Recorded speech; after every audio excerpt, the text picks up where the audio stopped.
నమస్కారం అండి, మీ పేరు? షేక్ షబ్బీర్ అండి. ఈసారి మీరు ఎవరు కోటేయాలనుకుంటున్నారు? చంద్రబాబు. ఎందుకండి? రీజన్స్ ఏంటి? రీజన్ అంటే మన రాష్ట్రం మొత్తం అప్పులు పై ఉంది. ఈ రాష్ట్రాన్ని గాడిలో పెట్టాలంటే చంద్రబాబు నాయుడు కరెక్ట్గా. దేనికంటే మన రాష్ట్రానికి రాజధాని నిధి లేదు. అభివృద్ధి భ్రమం అంటే చేసిందేమో ఆవగిందంతా, చెప్పుకునేదంతో ఆహో ఓహో అని నేను చేశాను చెప్తున్నాను. అభివృద్ధి అనేది మాటల్లో తప్ప చేతుల్లో ఏం లేదు.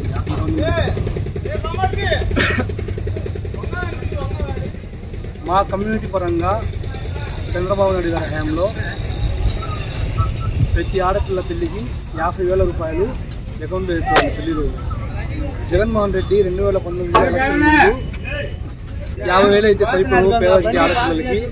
నేను అధికారంలోకి వచ్చి 1,00,000 రూపాయలు ఇస్తానని కళ్ళబొల్లి మాటలు మోసపూరిత హామీలు ఇచ్చి అధికారంలోకి వచ్చారు. ఇప్పుడైతే ఆ హామీ నెరవేర్చలేదు. రెండవది, ఇస్లామిక్ బ్యాంక్, ప్రతి జిల్లాకి ఇస్లామిక్ బ్యాంక్ ఏర్పాటు చేసి వడ్డీ లేని రుణాలు ఇస్తానని మాట ఇచ్చాడు. ఆ ఇస్లామిక్ బ్యాంకు లేదు, ఏమీ లేదు. రెండవది, ఈ రాష్ట్రంలో అరాచకాలు తప్ప అభివృద్ధి ఏం లేదు. జగన్మోహన్ రెడ్డి నేను మైనార్టీల పక్షపాతి, మైనార్టీల మేలుకోలేమని చెప్తున్నారు. ఈ రాష్ట్రంలో జగన్మోహన్ రెడ్డి అధికారం వచ్చిన కాడి నుంచి గత ప్రభుత్వాల్లో జరిగిన ఘోరాలు కానివ్వండి, ఈ ఘోరాలు ఎస్సీలు కానివ్వండి, ఎస్టీలు కానివ్వండి, బీసీలు కానివ్వండి, మైనార్టీలు కానివ్వండి, వాళ్ళ మీద తప్పితే ఎవ్వరి మీద దాడులు జరగలేదు. ఇది చూసుకోండి, నేను చెప్తున్నాను కాదు, ప్రజలు మొత్తం ఒకసారి ఆలోచించాలా. అసలు చిత్తూరు జిల్లాలో కంబల్లపల్లెలో ఒక మైనార్టీ బాలిక, మిస్బా అనే బాలిక బాగా చదువుతుందని, వైసీపీ నాయకుడి కంటే తన కూతురి కంటే బాగా చదువుతుందని ఆ స్కూల్కి వచ్చి నానా హంగామా చేసి ఆ అమ్మాయిని మందలించి టీసీ ఇచ్చి బయటికి పంపించారు. ఆ అమ్మాయి అవమానంగా భావించి ఆత్మహత్య చేసుకుంది. అంటే మీ వైసీపీ వాళ్ళ పిల్లలంటే మైనార్టీ పిల్లలు బాగా చదువుకోకూడదా? ఇలాంటివి చాలా ఉన్నాయి, ఉదాహరణలు చెప్పుకునేవి కాదు. ఈ రాష్ట్ర పిల్లలు అన్నీ గమనిస్తూనే ఉన్నారు.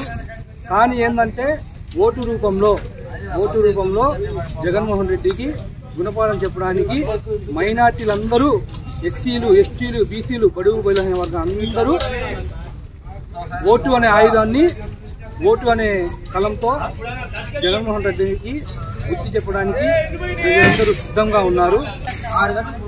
సూపర్ 6 గురించి మీ అభిప్రాయం? చంద్రబాబు నాయుడు గారు అధికారంలోకి రాగానే జగన్మోహన్ రెడ్డి ప్రచారంలో ఏం చెప్పాడంటే, ఇంట్లో ఎంతమంది పిల్లలు ఉంటే అంతమందికి అమ్మఒడి ఇస్తానని వాగ్దానం చేశాడు. కానీ అధికారంలోకి వచ్చాక ఇంటికొక్కటే అని మాట తూలనాడాడు. అది ఏంది? దానికి కూడా మినహాయింపులు, income tax certificate, income tax ఉండకూడదు, 4 వీల్ అంటే కారు కానీ వగైరా కానీ ఉంటే అమ్మఒడి లేదు.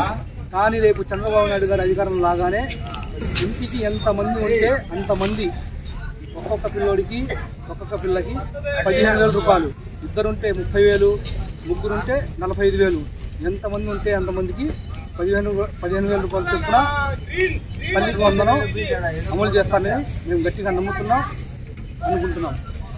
రెండోది, ఆర్టీసీలో మహిళలకు ఉచిత ప్రయాణం ప్రకటించారు. అసలు ఆర్టీసీలో గతంలో హరికృష్ణ గారు రవాణా శాఖ మంత్రిగా ఉన్నప్పుడు మహిళలకు ప్రత్యేక సీట్లు కేటాయించింది తెలుగుదేశం పార్టీ.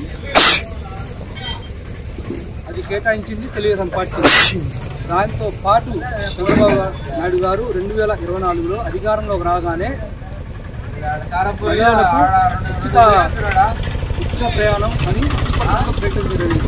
ఎకరాకు పొలం ఉన్న వాళ్ళకి అన్నదాత సుఖీభ పథకం కింద 20,000 రూపాయలు ఇస్తానని చెప్పారు. 4వ పథకం బీసీలకు ప్రత్యేక రక్షణ చట్టం తెచ్చి అవి అమలు చేస్తామని చెప్పారు. 5వది యువతకు ఈ జగన్మోహన్ రెడ్డి జగన్మోహన్ రెడ్డి నేను ఉద్యోగాలు తెచ్చాను అంటాడు. ఈ జగన్మోహన్ రెడ్డి తెచ్చినది తెలుసా, వాలంటీర్ వ్యవస్థ తప్ప ఏం తేలేదు. ఒక మెగా డిఎస్సీ లేదు, ఒక ఉద్యోగాలకి నోటిఫికేషన్ ఏం లేదు. 1 లక్షల ఉద్యోగాల సంపద సృష్టించాలని ప్రకటించారు. వాటితో పాటు నిరుద్యోగ యువతకు గతంలో నిరుద్యోగ భృతి కింద 2,000 ఇచ్చి ఉన్నారు.